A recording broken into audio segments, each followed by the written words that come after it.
Les secrets d'une langue.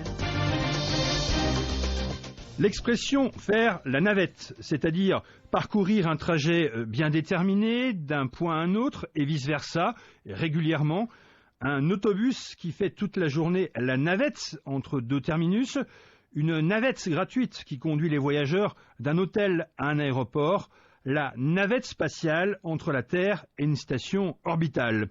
On dit aussi d'un projet de loi qu'il fait la navette entre les deux chambres du Parlement avant que le texte ne soit définitivement adopté.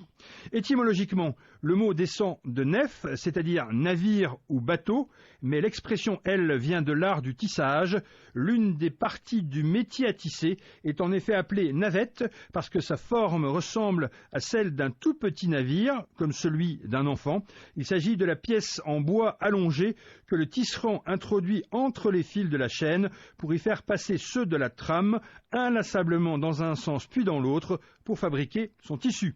Le fil fait donc au sens propre la navette d'un bout à l'autre du métier à tisser, alors qu'au sens figuré, de nombreuses illustrations existent dans la littérature, comme celle-ci tirée des Confessions de Jean-Jacques Rousseau.